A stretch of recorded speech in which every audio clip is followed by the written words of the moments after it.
What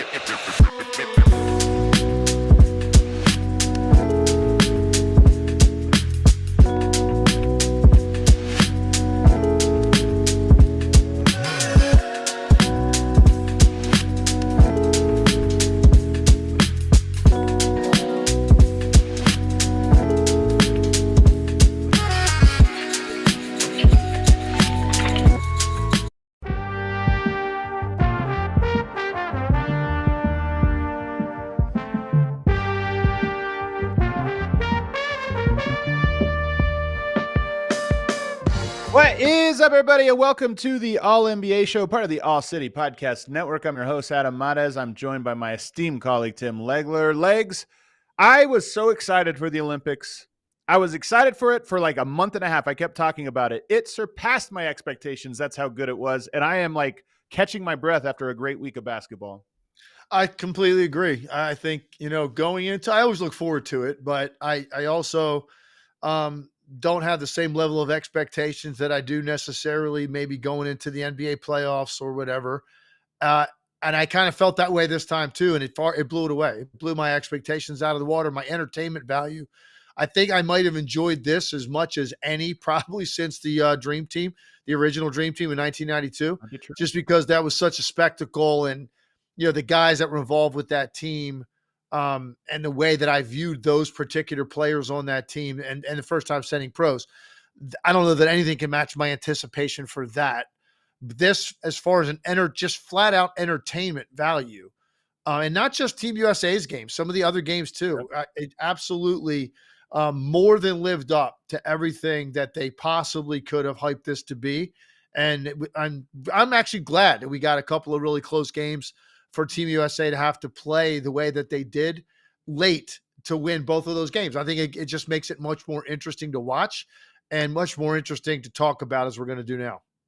100%, man. There was 8 games in the elimination, and I think 6 of them were fantastic. Like, there weren't bad games in that elimination round, and we're going to talk about a lot of them. We're going to talk about Serbia and France and what we saw from them. We're going to break down Dennis Schroeder's comments and KD's response to those comments later on, because I think they're interesting about what does this Olympics mean and all that. But our top story, and where we're going to spend most of our time, is with Team USA. This was an incredible Team USA. And if you would have told me they had 2 close games, I would have said, well, they probably just didn't live up to their potential. They didn't live up to the hype or what have you. I don't think that's the case. I think some other teams played incredible and pushed them to their limits. And I'm so thankful for it, because the performance that Team USA put on in the semifinal and final was exactly what I think basketball fans wanted to see with Steph Curry, Kevin Durant, LeBron James. Those guys had to reach their apex, and when they did, it was a sight to behold. So what stood out to you about Team USA's final 2 rounds when you watch those 2 games? We kind of combine them into one talking point. I like the way you put that right there. I was having this conversation yesterday, and I said what Serbia and France did was force greatness. They forced it out of Team USA. And I think that is what made this something that we're never going to forget, the way that particularly these last 2 games played out. I think the very first thing I think that comes to mind now in summing this up and what we just watched, with a guy like Steph Curry, for me personally, and this is very subjective, Steph Curry for me is the second most entertaining player that I've ever watched in the NBA. Who's number one? Michael Jordan is number 1. Michael Jordan is 1. Steph Curry is 2. In terms of must-see TV and entertainment value, and just how unique and what a one-off he is, the way that he plays. And a guy like this that's been doing it as long as he has, just when you think you have seen everything that Steph Curry could possibly do, right, that could blow you away, he goes and does that. If you really think about it now, Adam, that it's over with, it's almost like, well, of course that was going to happen. How else could it happen with a guy like Steph Curry? Like his basketball life has been so blessed. And he talked about it in his interview after the game, like the cool things he's gotten to do, these incredible things he has done individually and these teams he's been on and these moments that he's been a part of. To have that happen, first he has the huge scoring game and they needed all of that against Serbia to survive that game, 36 points, and then comes back and plays great, shoots great in this game. But then the way that he ended the game, it gives you one of Curry's most iconic moments of his career right at the very end of the Olympics with 3 minutes to go in the Olympics. It's almost over, and Steph Curry gives you one of the most iconic moments, not just probably for Steph Curry, but for any NBA player or any Yep. player on any basketball platform. That's what he just gave you, the way that he closed that game out and the fact that they win the gold medal to boot. So I think that for me is kind of what I was thinking about. Like, yeah, man, Steph Curry deserved to have this. He deserved to have that moment go down the way that it did because of what he has given the world of basketball and what he's given fans for all these years in terms of entertainment value. He's so compelling. He's so fascinating. He's so skilled. And he had one more of those incredible, iconic moments to deliver on that stage. Finals or NBA playoffs, and he was able to do it. So I think that for me just seemed so fitting for Steph Curry to have that. It's something Yeah. that you're never going to forget where you were when you were watching him do that at the end of that game. What was so cool about it, Steph did not have a great Olympics through the first 4 games, 3 in No, pool not play, at and then all. the quarterfinal. He was a little rough. And then you get to that semifinal game, and right away with Serbia, you knew the pressure was higher. Serbia was locked in. They were playing, the energy was all the way up to 11. And you could see that USA was like, okay, this is a pace that's different than the first 4 games that we've played at. But he was the guy that it almost was like he was in a slump because of how easy it was. I know this isn't the Yeah, case, but it's what it felt like. He was in a slump because of how easy it was. All of a sudden, the pressure goes up, his focus goes up, and he couldn't miss. And he couldn't miss in that Serbia game. And then you get to the France game, which was the opposite. The Serbia game, they're behind, they're coming back the whole time. The other one is almost more pressure in a way. You're up, and at the very end, France had closed that gap, and you start to get uncomfortable. And Kevin Durant missed a couple shots, LeBron missed a couple possessions, and then you get to the clutch, and it's like, okay, they need 1, maybe 2 baskets, and he hit 4 of them in a row. And the last one he hit is up there with the greatest shots that he's ever hit. It was the ultimate I agree. exclamation point. It was 87 degrees, almost straight up in the air. 87 degrees, goes that high, hits the rafters and falls in. And to me, it reminded me of Kobe Bryant in 08 when we all wondered if a game gets close, who's going to be the guy that makes the play? And it was Kobe in 08. And this time, LeBron was fantastic. Kevin Durant was fantastic. There was a lot of guys that shined in this tournament for Team USA. But the one time when the game kind of felt like it was in doubt in that final, it was Steph Curry who came away with it. And I just think that's so cool. So cool. And you know, you're right about the number of contributions. And we're going to talk about some of these other really key things that happened here over these last couple of games. But what's interesting is so LeBron gets MVP of the Olympics, you know, and he deserved it, in my Yeah, opinion. he It was was his incredible. team, it was his show. He was great the entire time. Um, so some people I saw trying to, you know, they wanted to come and to give it to Curry there at the end because of the last 2 games. You got to look at it the totality of the entire Yeah. thing. And for me, it was LeBron. I think you probably agree with that. I think he was Yeah. the most outstanding player of the Olympics. But what's interesting in both of the last 2 games, Curry in the gold medal game we just talked about, but in the going back to the Serbia game, go back to what I think was the biggest possession of the game. And they come up the floor up 2, and there was no doubt in my mind as they were coming up the floor, I said, this has to go to Kevin Durant. And they ran some action where like Durant sort of screened for Curry, but Curry kind of just curled out of there. Was like, no, go get Yeah. it. Durant then popped at the top of the key, caught the ball, and Embiid ran up to set a screen. Durant waved him out, like, no, I don't want any help. He had an amazing crossover. He got the defender all twisted, and they went to like Classic a pull PD. up 18-footer, right? For to put him up forward. That was the biggest shot of the game. So LeBron in its totality was the best player. And he was awarded that, and he deserved that. But in these 2 key moments, the help that he got from these other 2 all-time great players Yeah. and the older players on the team, it was significant to me. It was Durant in the Serbia game, and Embiid kind of triggered the beginning of that run also. We ought to give him Yeah. credit because he didn't have a great Olympics, but he played great in the beginning of the surge against Serbia to get them back in the game. That And fourth then they had quarter. contributions all throughout, and then Durant hits the big one. And then this game, there was, yeah, we could pick spots and moments from people, but when it absolutely was, this shot has to be made to win this game, it was Steph Curry that took over it. So you're right. It was cool. And the guy, you know, listen, man, the guy, he deserves it. he's such a role model. The way he conducts himself on and off the floor, the way he's handled himself his entire career, um, everything he's given and all the memories that he has created for people, he deserved to have that game end the way that it did.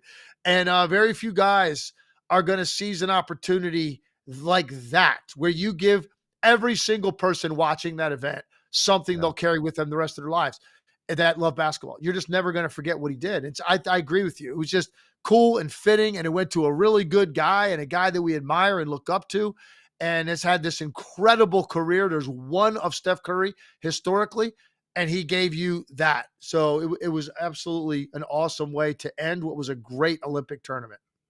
Whenever you get a super team or even like a super band and a bunch of different musicians, like famous musicians come together, inevitably somebody shines to the top. There's usually one guy that becomes the face. And what I loved about this one was I really don't know if that's the case. Yes, LeBron, he was the MVP. He was sort of the point guard of this, which was really fun to watch him just kind of be the point guard. But Durant, Steph, and LeBron just share this. This was a rare example where you brought all these guys together, but three people actually shine brighter than everyone else. And if we go to LeBron, he is sort of the captain, the oldest guy, but also the captain of this team. And I just mentioned the point guard play.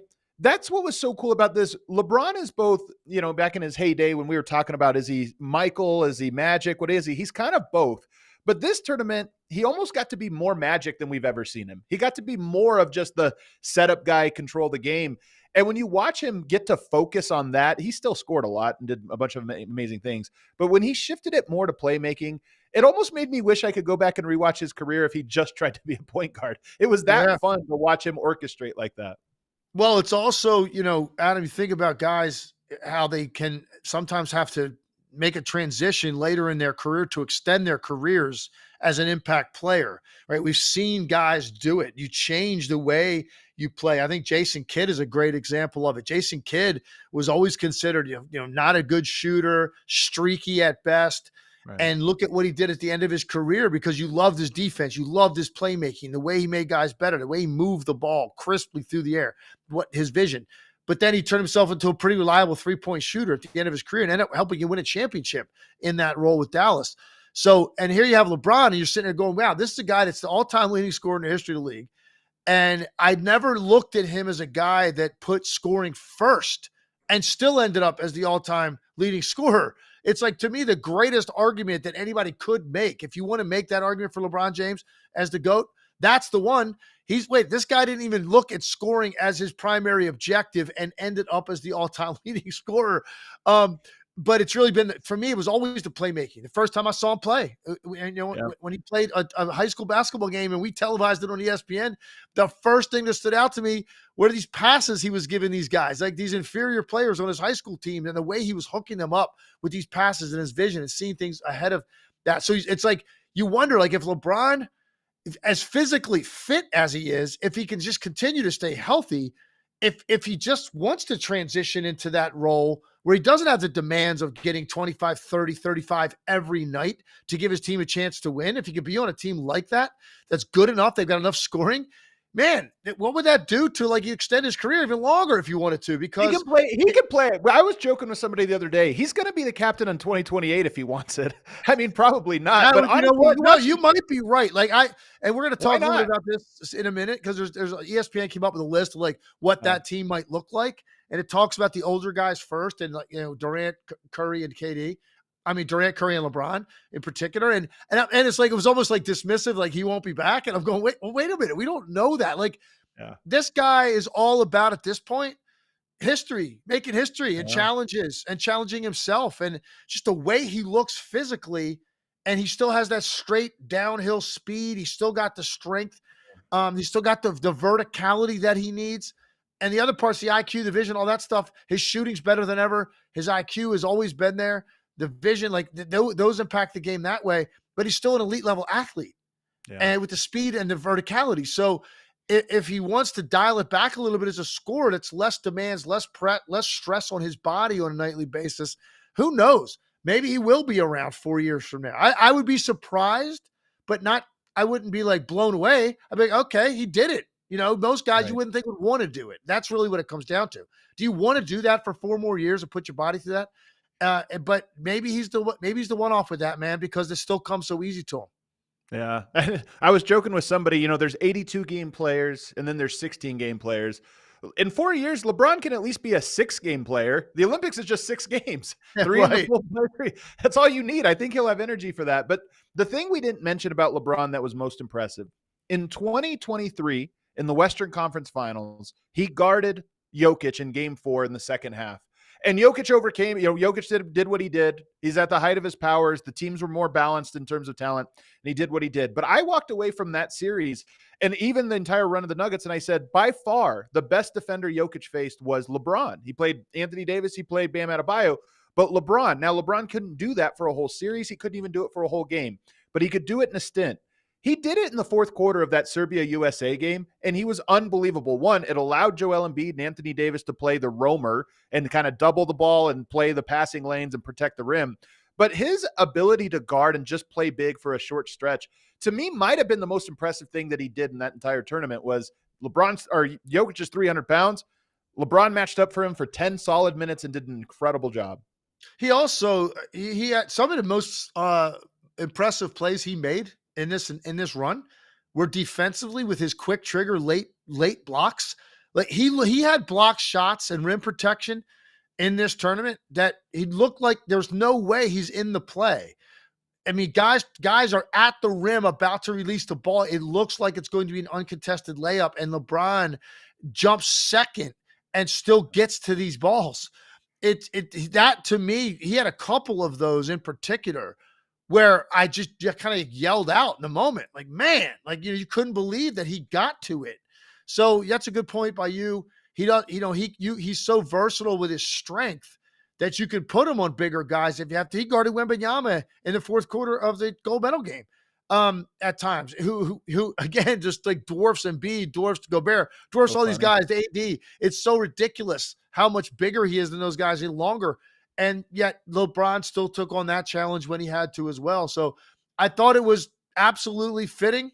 LeBron was named most outstanding player, and he should have been. He was great the entire time. He did whatever was needed on a given night. Steph had a slow start shooting in this tournament, came on obviously incredibly well the last couple of games. KD was very good throughout. Anthony Edwards had some spotty games. I thought Booker was very solid throughout. Embiid wasn't very good overall, but was very good and important in the Serbia game. Bam Adebayo was just solid like he always is. So they got contributions up and down the board, but it was the consistent high level and intensity and leadership and direction that LeBron James gave them. I think that stood out. Yeah. And we've talked a little bit about KD, but I just want to hit him as well. KD, to me, he's so good at the scoring part of the game. And I still think that he can be, trapped. He doesn't always make great decisions, doesn't do all these things. But on a team like this where you can't trap, he's going to get his spots. You really see how dominant he is when he gets to get one-on-one with guys, how dominant he is as a shooter, how he can make quick decisions with the ball in his hands and get open. And LeBron was the best player. Steph had the crazy finish. Kevin Durant might have been the most consistently spectacular of the three throughout the tournament. Of all scorers that I've watched in my life, Kevin Durant is the one guy I've always described as you can drop him on the court with any four players in the world at any time, and you don't have to worry about him scoring efficiently. Even when they've added talent to teams he's been on, he can go early in games, not get touches. Like I watch Phoenix play now. Like Booker tries to get going like early every night. Like Booker tries to get going, and Durant's just kind of like, oh, I'm not worried about that. I'm going to get mine. I'm going to do it efficiently because I'm that good offensively. He is just so good at blending into whatever it is that's around him because his talent level is off the chart. It's the greatest combination of length, handle, and shooting in one body that this league has ever seen. And as a result, he's the ultimate bailout option on any possession because he's always going to get something good for himself because of that combination of the length, handle to create the space, just enough space that he needs, and then the length to shoot over the top of virtually anyone.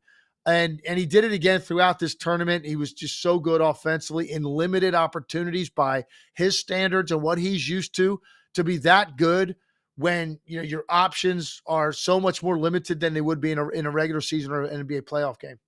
Yeah. The next guy, I'm curious. So we talked about the big three. If you had to pick the fourth guy, who would be the next guy you would want to talk about? Booker for sure. Same, And I same thought, for me. yeah, and I thought Kerr. I'm glad Kerr. The press conference ended, and he said, none of you asked about Devin Booker, but he was our unsung MVP. I thought it was a great way to Yeah. put it because Yeah. he again so good every night. And again, this is a voracious shot hunter type player, right? That's how he plays. He's going to go get his. He's going to attack. He's going to go. And now here you go. You ask him, okay, listen, you're not going to get as many opportunities, obviously, on this team. You still have to be efficient, though. Shot great. And I was super impressed with his on the ball defense. His on the ball defense was causing some problems for some of these guards. And his level of intensity and how far out on the floor he was picking guys up and turning them and staying with them defensively. He's not asked to do that every night. And I always thought he plays hard defensively in the NBA. I've always thought Devin Booker plays hard. He's not a guy that cheats the game on that end. But obviously, when you're taking, 20 plus shots a night, a lot of nights, and you're asked to get do all that scoring, you just can't do it for 82 games like all the time. So in this case, you can. You shorten it down, handful of games, minutes are reduced. You're not going to be doing as much offensively. So then we need you to do that. And he did it willingly.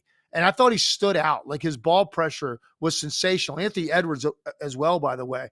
And I think Evan Fournier is not going to want to see Anthony Edwards anytime soon with some of the issues he had trying to advance the ball against him yesterday. It was kind of amazing because he is an NBA guard and he wanted no part of that. Anthony Edwards was so up in him and in his head. And Booker did a lot of that to some of these guards as well. So I thought Booker for me was the guy that didn't get very much attention throughout the tournament, but was so solid every game.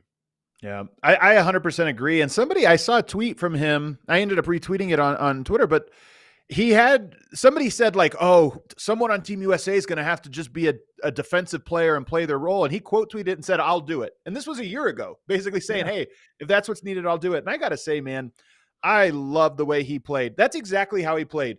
There is a confidence I read into a player when they're willing to do a job that's beneath them. And this is true of people in life, but in basketball, if you're willing to take on and excel at a role that's beneath you, I'm just so impressed by it. And he was. It's like, okay, I got to pick up full court. I'm going to do it. Did it at a high level. When the shots came to him, he took them. When they didn't, he didn't force it. I loved Booker, and for sure he was my fourth guy. I think the next guy I would talk about is Anthony Davis. Yeah, he was agreed. He was great as well in this one. And just when he's another guy who, like Kevin Durant, is a guy that when you put him around talent like this, so where he gets to focus on what he does defensively, which is everything defensively, he just shines so much. And I thought that his defense throughout the entire tournament, he just had made plays that were amazing. He had, I think, the biggest impression in terms of just size and physical force at times. Like particularly some of the stuff he'd get around the rim, some of the lobs, the putbacks. He imposed himself physically at times when they absolutely had to have it. And in a different way than Bam can, in a different way than Embiid can.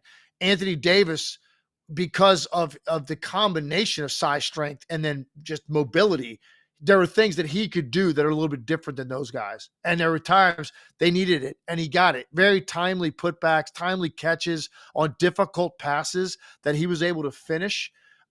He showed you his just natural raw talent.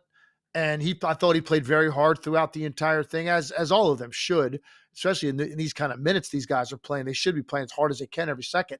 And I thought he did. So I thought Anthony Davis was another good one to point out. I thought Drew Holiday was actually very solid throughout as well. I thought Drew Holiday was very good. His defense is not, it's not something that's going to show up all the time on highlights, but he had some decent scoring games, but then his defense was just always so good.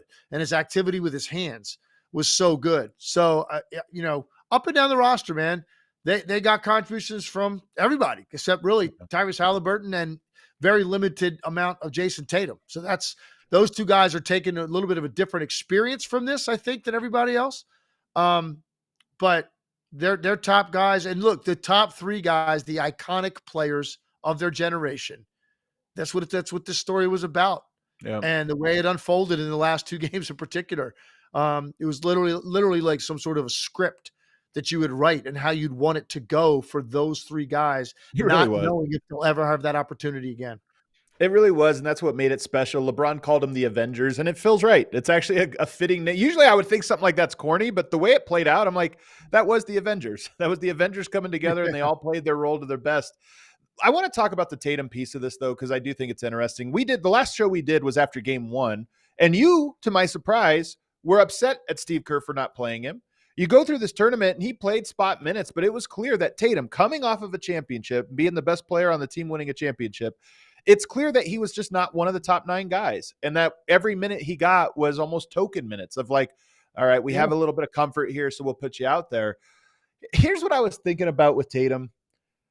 Tatum, to me, almost reminds me of Carmelo Anthony in some ways, in that he was this great individual scorer, and you wondered what would it be like, on a team. Melo never really adjusted his game, and I think Tatum did. This last year, I'm so impressed with him because I felt like he played the role, and the Celtics became more of a team than a player-led, him and then a supporting cast. It became more balanced. For it, he wins a championship, but it's almost like his reputation has taken a hit. We're in such a weird timeline that you win a title, you do everything right, and now people are clowning him for not being in the mix on Team USA and not winning Finals MVP. What do you make of Tatum and not playing, and also just this idea of he did what we wanted so many players like him in the past to do? He actually did it, won, and he's getting clowned. Well, first of all, nobody has any business clowning him for this. It's completely out of his hands. Completely out of his hands. Now, if he played good minutes and he really struggled, and maybe you thought that contributed to them, really being tested in the last couple of games, okay, that's typical. You're going to get criticized for that. This was completely taken out of his hands. I don't know why he would be clowned for it. For me, this was a premeditated decision going in that this is what was going to happen to Jason Tatum. And I just don't get it. I don't get it. You can't justify it in any way based on matchups or anything that you want to say. The 2 Serbia games in particular, just those are bad matchups for Jason Tatum. Like, we can't figure out a way to play him. I look at it like this. You put a team together like this, and going into it, resumes matter. Status in the league at the time matters, at least going in. Now, look, if he plays the first couple of games and he plays 20 minutes in a couple of games and goes, 1 for 9 and 2 for 11, and his plus minus is bad, and you decide, hey, man, I got to shorten the rotation, and I'm going to go more with these lineups, or something else catches your eye. That's a little bit easier to explain. When you go in and right off the bat, he's a DNP, you have made a determination that somehow Jason Tatum, for whatever reason, isn't a guy that can adapt and do some of the things that these other guys that are playing could. And that's the part I haven't. It's going to literally burn me probably for the rest of Jason Tatum's career. I'll never understand what just happened to Jason Tatum. I just won't understand it. Do you think he got a fair shake? Do you think he got a all league? 3 times all league MVP votes year after year, a championship, and he's the guy that's out. When you look at some of the other guys on this roster that all got a little bit of burn in every game except Halliburton, who would, if you ranked the 12 players, I would have said Halliburton probably would be 11th and Derek White 12th, because Derek White joined the team at the very end. But okay, so Halliburton I expected to be limited in minutes. That wasn't a surprise to me. The Tatum thing really was shocking to me that that's how it played out, and that he is coming away from this probably feeling, look, he handled it so well for the most part. I thought he was ticked off the first game in the second half. His body, he looked mad. After that, there was a lot of talk about that. I think he's probably, kind of became aware, like, hey, man, a lot of eyeballs are on me, no matter what, how I'm handling this. I thought he handled it with a lot of class. He was into it. He was supporting his teammates these last few games. So I thought he handled it as well as he could. But to leave there with the medal around your neck and knowing that you didn't really contribute as much to that as you should have and could have, and it wasn't anything to do with how you played, that's got to be very difficult for him. I'm sorry. That medal is going to feel different, in my opinion. That medal is going to feel different to Jason Tatum when he has that in a frame or wherever he puts that on a wall in his home. That's going to feel different than it does to LeBron and Curry and Durant and Devin Booker and, Bam Adebayo and Anthony Davis and Embiid even. It's going to feel different to him. Yeah. And is it going to be a little bit hollow there because he doesn't feel like he contributed all that much to it? So I personally didn't get it. His resume dictated he should have been in the rotation in the beginning. and somebody else that was playing shouldn't have been. And if he didn't play well, you make a change. I get it, man. You don't have a lot of time to figure this out. But to make that determination before game one, Adam, that's very, very surprising. And I'm curious to see, Jason Tatum doesn't seem like the kind of guy maybe that's going to like get too upset over it and carry it, into whatever. Every time he sees Steve Kerr, is he going to see red the rest of his career? I don't know if he's got that kind of personality type. Well, what's interesting is we all know there's the disease of more. You win a championship, and then the next year has to be a little different. You want more accolades. Well, Jaylen Brown, we know, is upset about being left off this team. And now Tatum was on the team but didn't play. And it is going to be at least one thing. We're far away from really knowing how it plays out. But I am curious to see just how content the Celtics are going into next year, because both guys, both Brown and Tatum, probably have a right to say, like, all right, this year I want more. I want a little more respect or what have you. And we'll see how they navigate that dynamic. Speaking of which, Tatum, you look at just, okay, there's a lot of old guys on this Team USA, and there's another Olympics in 4 years. You would think he would be the headline, but even he is now not sure. Okay, am I committed to this thing long-term? Does this leave a bad taste in my mouth? If we look ahead to 2028, Steph, LeBron, and KD, you said you wanted to talk about them not – I think they're probably done. This felt like a last dance type of situation. Yeah. But if we move into the next one, let's just go through guards real quick, because I think the best way to do this is to break it down by position. Yeah. If you look at guards for Team USA, I think Anthony Edwards and Devin Booker feel like locks if they want it. And I imagine both of them will want it. They'll be in their absolute prime still. Anthony Edwards, especially in his prime. Those two guys are the start. And after that, I think Jalen Brunson might be the next most likely guy. What do you think after Ant and Booker in terms of guards? Yeah, I think Brunson would be. Look, Halliburton's on the team, and he's a very young player. So you would think Halliburton would be, maybe another guy. Okay, he'll be back, but you don't know. Based on this experience, you don't know. I'm not saying maybe that he wouldn't want to do it, because maybe he'll think, hey, next time I will play more, whatever. I'm just saying, there's no telling now what could happen over the next 4 years for him. Jalen Brunson, to me, if he's healthy 4 years from now, that seems like that would be a lock as the next guy, the next guard that you would add to this team, to go with Booker and Edwards for sure. Another name I think that is going to have a great chance by the time we get there would be Tyrese Maxey. I think Maxey, I had him on my list too. Yeah, and I could just see him. He just seems like a guy that 100% unfazed by the entire stage and the moment. He just doesn't seem like he's affected that way. His psyche's very strong. He plays with a certain level of joy. I think that he would be a great fit for them. So I think those two guards for me are two of the guys I'd put at the top of the list for guards. Beyond that, you've got De'Aaron Fox, Jaylen Brown, Donovan Mitchell, Ja Morant. I think those are the guys that you look at and say, okay, those probably guys. I mean, if somebody's hurt or not into it that year. The point being, Team USA, I think, is going to be really stacked at guard. I don't think they have anybody there that looks, like Steph Curry, but everybody else, I think they're going to have depth at guard. If you go to the wings, well, you start with Jason Tatum, because again, you just would expect at that point, he might be the best player on Team USA should he decide to come. But after that, the wing depth is actually kind of weak for Team USA. I had Jalen Williams, Scotty Barnes, Cade Cunningham, Trey Murphy, Brandon Miller, and Cooper Flagg as names as wings.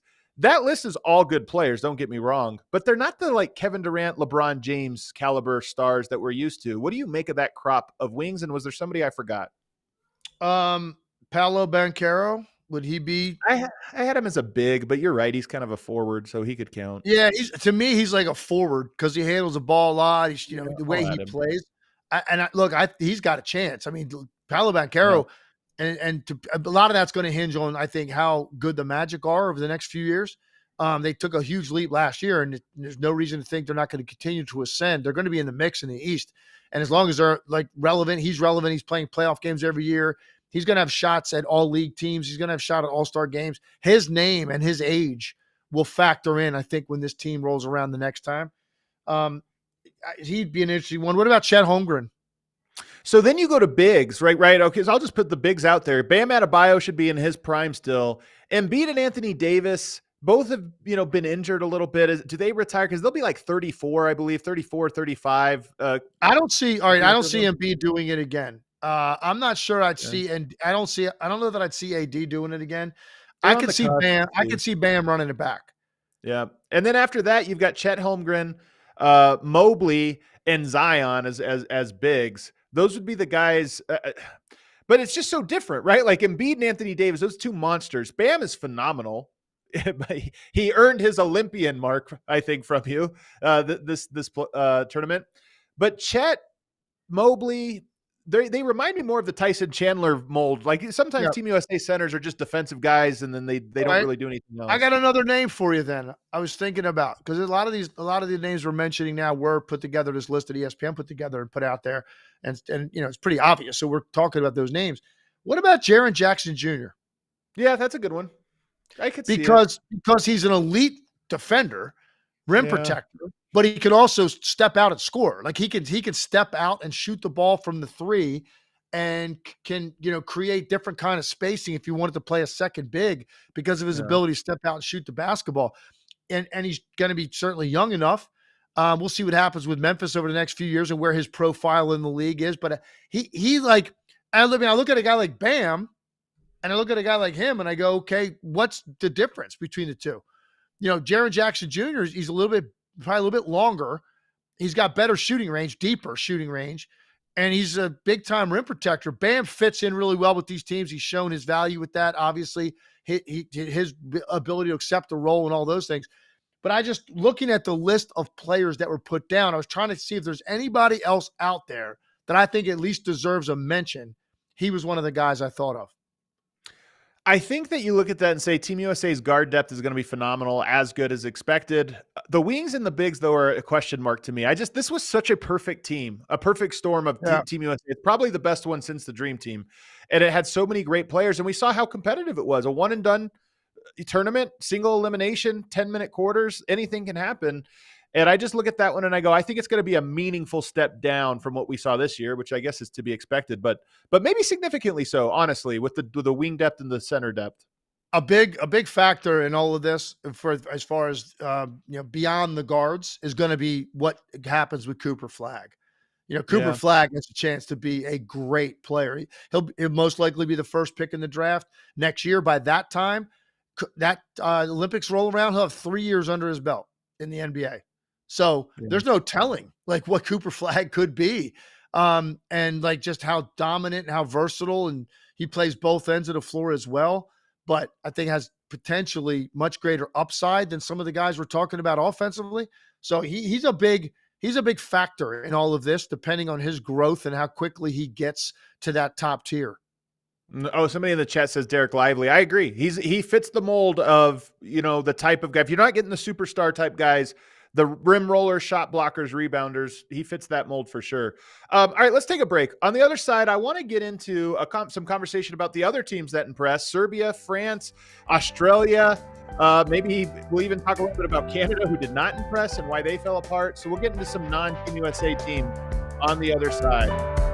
First, tell you about Shady Rays. Get ready for the season ahead with quality shades built to last. Our friends at Shady Rays have you covered with premium polarized shades that won't break the bank. Shady Rays is an independent sunglass company offering a world-class product rated 5 stars by over 300,000 people. Their shades have durable frames and crystal clear optics, making them the perfect choice for all your outdoor adventures. They even have ski goggles, by the way. Ski season not too far away for those of you that indulge. They have ski goggles for you.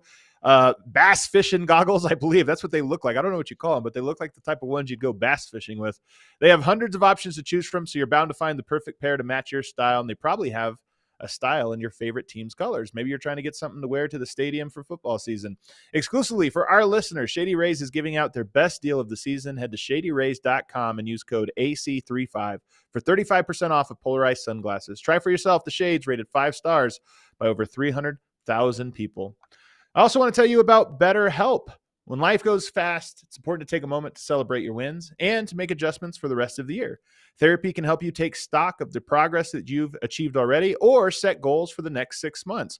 Maybe you're at the intersection of a big life decision, a career change, or maybe you just want somebody to kind of talk to get you through a tough time. If you're thinking of starting therapy, give BetterHelp a try. It's entirely online and designed to be convenient, flexible, and suited to your schedule. Just fill out a brief questionnaire to get matched with a licensed therapist. And here's the kick.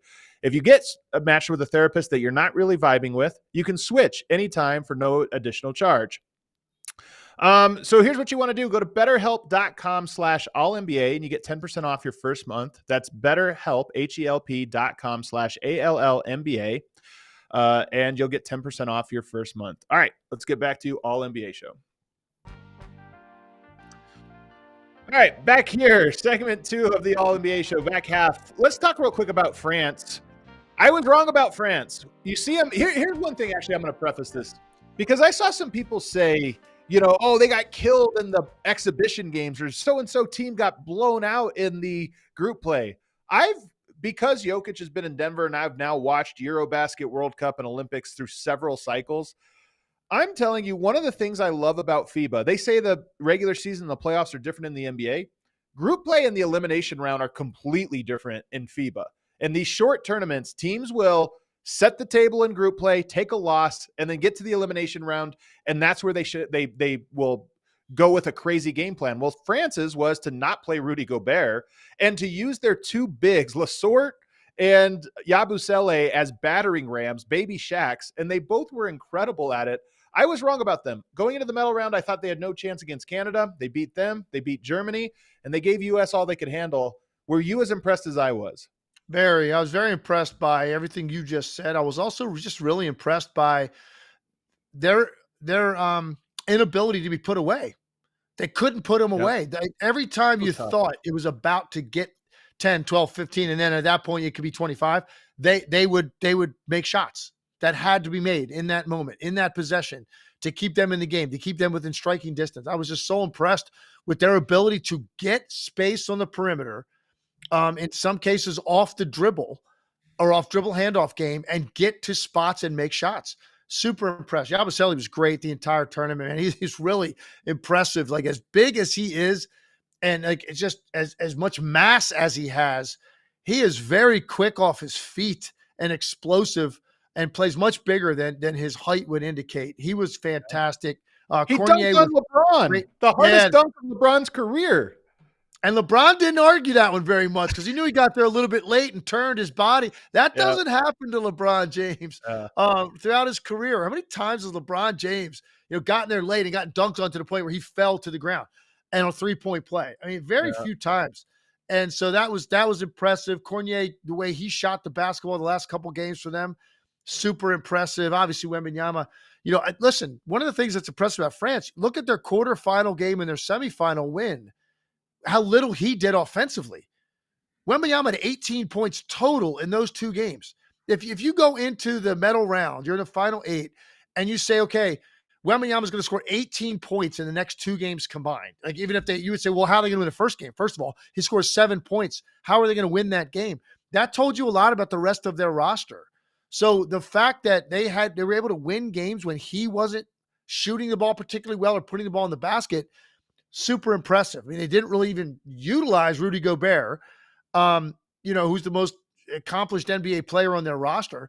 They didn't really utilize him, and they were still able to just go toe-to-toe with these teams. And I think Canada, that's got to be probably the biggest disappointment. Would you agree, of the teams that were left in the final 8, right? I mean, they had 10 NBA players, and they had some big-time firepower on that team. And they had some guys that really not play well at all offensively when they had to.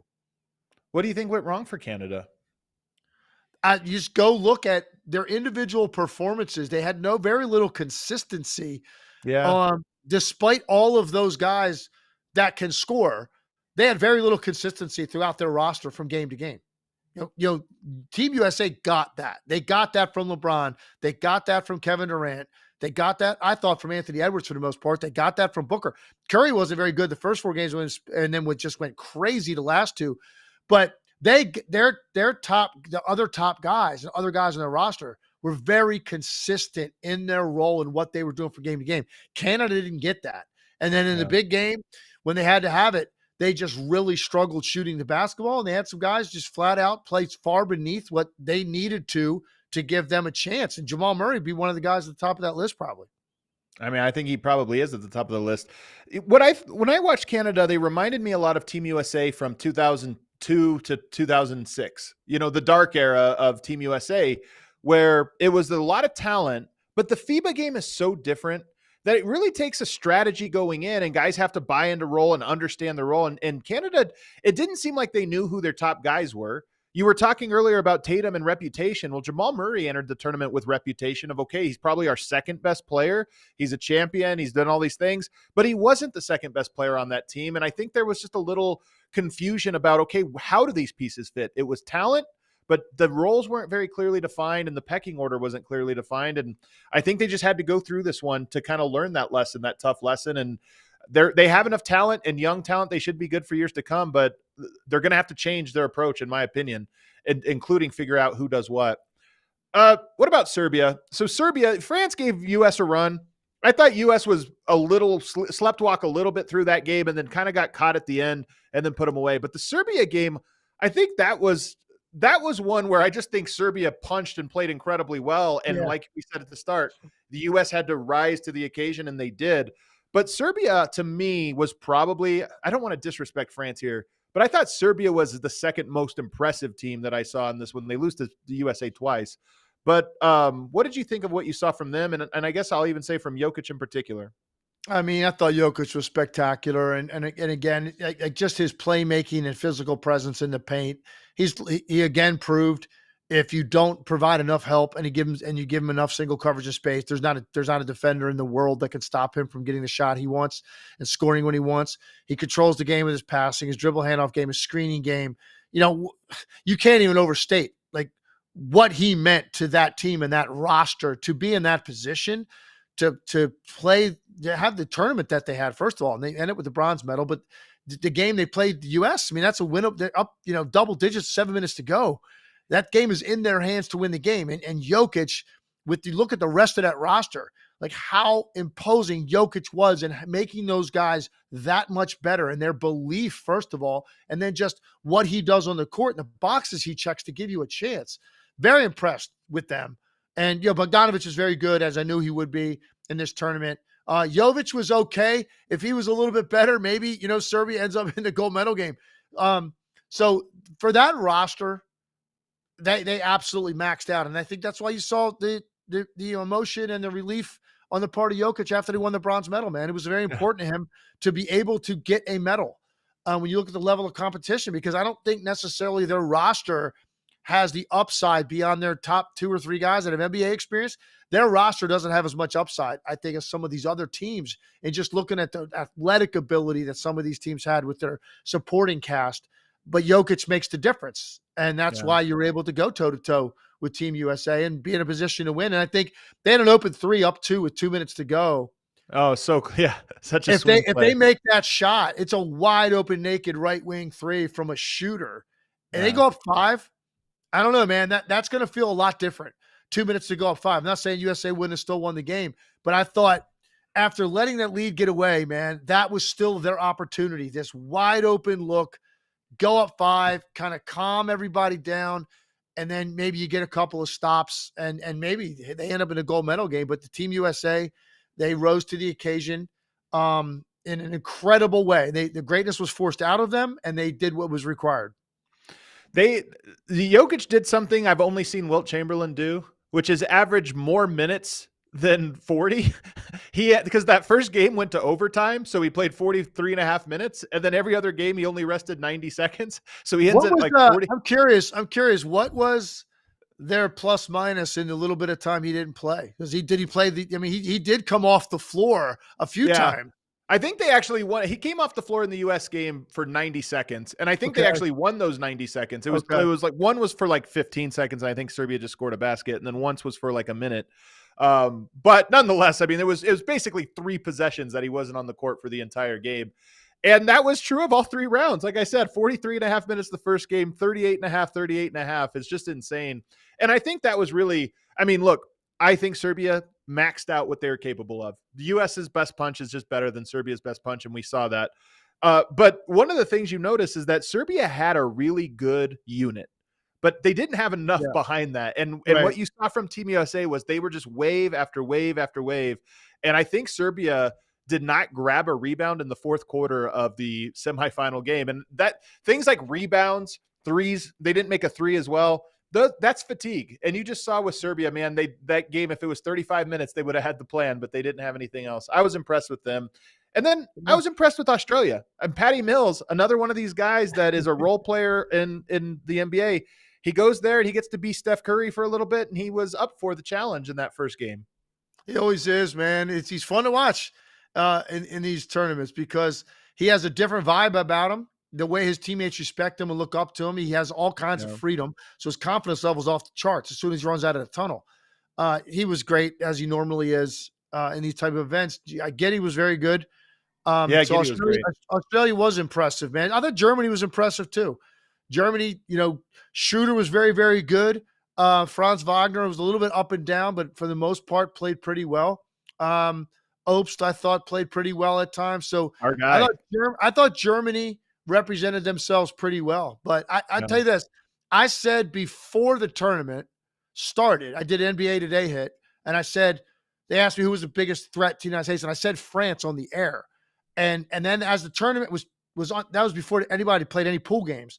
I started watching the pool games, and I was thinking like, nah, it probably isn't them actually. And I thought Canada probably was going to be that. But lo and behold, France ended up being the last team standing, man. And they had some guys that a lot of people watching did not know who they were, that made a big statement in the way that they played throughout this entire tournament. In 1992, it was said of the Dream Team that they brought the game international, and it inspired a whole generation of players. And here we are, 30 years later, but it really started right after the Dream Team, where we started to see international players more and more. I actually think that this Team USA, with LeBron James and Steph Curry and Kevin Durant, but also with France and with Serbia and with Germany and all these other teams, I think that this was a great Olympics for the game of basketball. Because I think that it was, one, that USA team was so inspiring, but two, the other teams that were able to go toe-to-toe with them is also inspiring. And I just think that we're going to really see the effects of this, maybe not in the next year or two, but I think in the coming decade, you're going to see a lot of people that this tournament made an impact, and the Olympics are only going to get better. And it brings me to an interesting comment from Dennis Schroeder after the bronze medal game, of which they lost, and he was asked about the difference between FIBA and the NBA. Do we have that clip to play, Ali? Are we able to pull that up? European basketball, I think, is the more, I gotta be careful here. I think it's European basketball is no entertainment. It's straight IQ basketball, straight coaching, and really, really high IQ guys who know how to play the game. And Serbia, Greece, Spain, France, Germany. There's so many teams out there who knows how to play, who is athletic, and I think it's a lot of people from Europe in the NBA who make some noise. Slovenia with Luka Doncic, one of the best players in the world. Of course, the USA is one of the best leagues in the world, or is the best league in the world, but European, they come in for sure. So I found this to be a great quote. I think that it's hilarious that he said, I want to be careful with my words, because he knew that this could be interpreted in the wrong way. But I felt what he was trying to say was that FIBA is different from the NBA for the things he laid out. The rules allow it to be more of a team game that's less sexy. In the NBA, you got two different guys scored 70 points this year. You get guys that score 60. It's more star driven. I think that's what he meant for entertainment, but maybe more strategic at the FIBA level.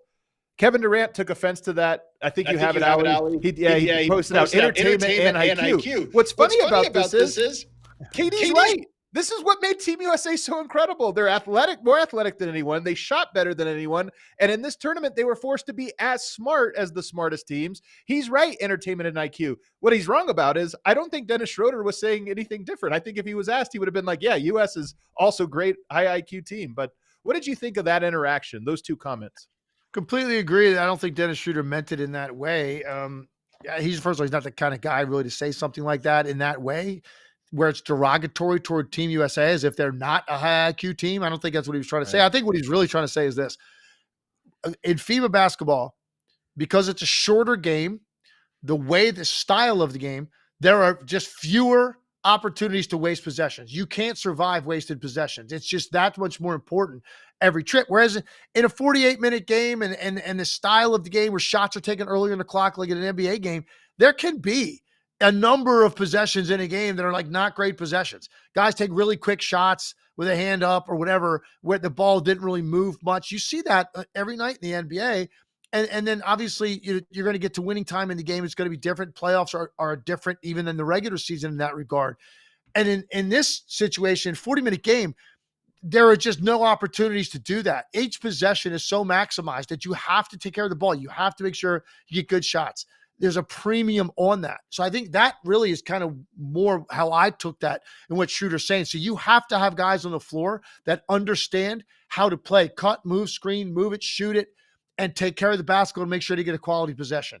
And because there's just such an emphasis on it, because there's a premium on your possessions and the scores of the game indicate that.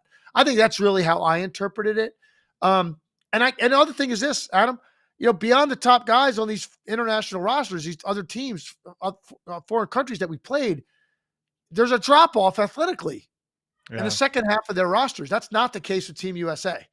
So because of that, those guys that are in the rotation for these teams, they have to play a certain way that is going to be more like what you would describe as like heady or like fundamental or whatever it may be, because they're not going to rely on blazing quickness or athletic ability or some of the things that, the secondary rotational players for Team USA have that could just come in and immediately do something athletic with their defense or their speed or their, getting on the glass. It's different. The rosters are made up differently. So these guys have to play a certain way in order to be able to be in a competitive game with a team as loaded as Team USA. So I don't think he was trying to disrespect Team USA. I think he was actually just more trying to complement the level of play on these other teams, including the team that he played for, Germany. So I did a documentary a couple of years back called 100 Invisible Threads. It's free on YouTube. People can watch. It's 1 hour long, and it goes through the history of basketball in Serbia, but before that, Yugoslavia. And one of the things I found interesting in researching that is back in the 50s, when Yugoslavia was first saying, hey, basketball is something, we have a bunch of tall people here in our country. We should make this a national sport. Let's invest in it.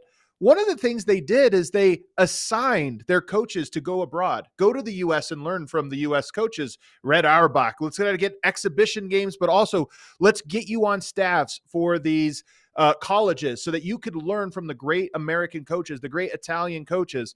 It reminds me a little bit of the UFC. The original idea of the UFC was it's all these different martial artists, and you have a Taekwondo expert, and you have a jiu-jitsu expert, and a boxing expert.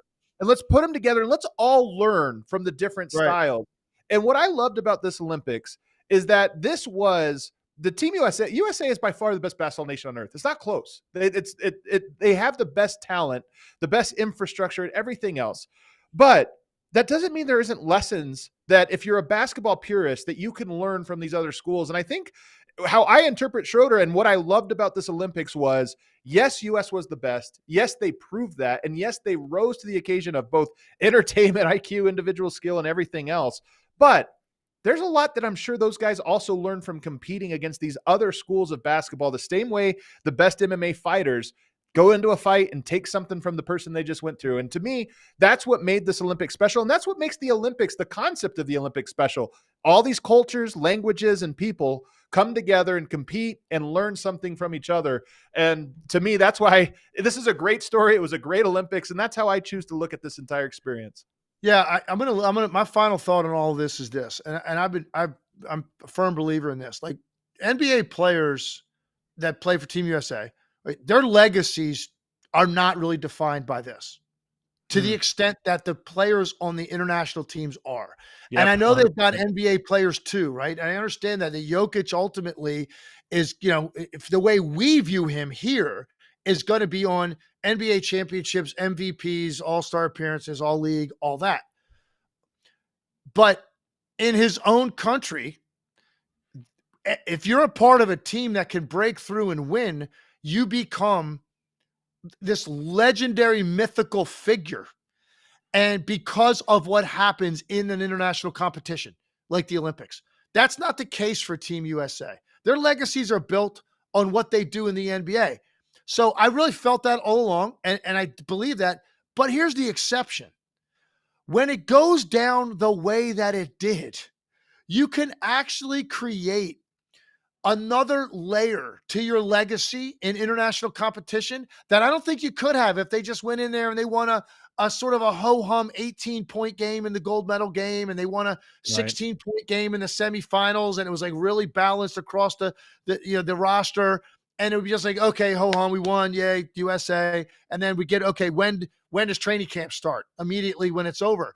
But when you give us something that they just gave us, a semifinal that had that much drama, that they had to dig that deep for, that had the greatness of LeBron on display, Curry on display, Durant on display late in that game.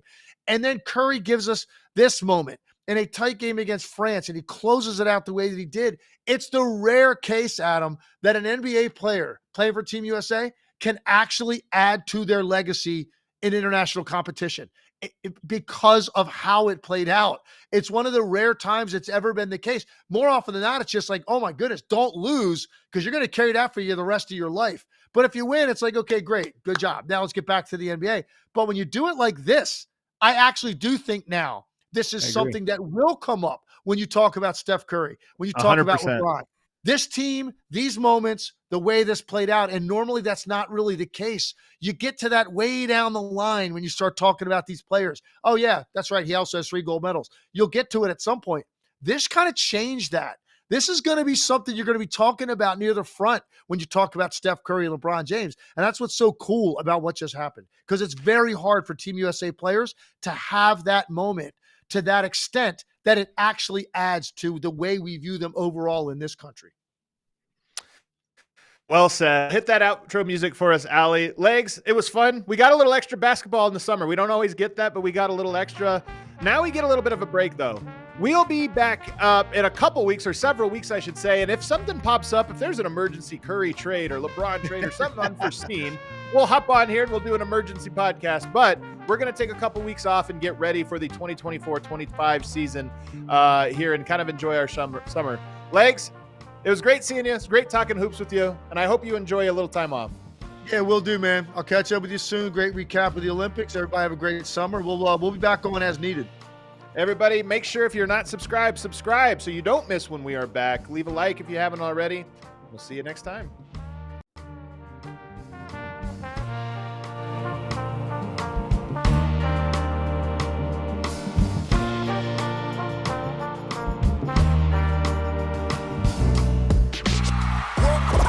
We all silly like the mayor.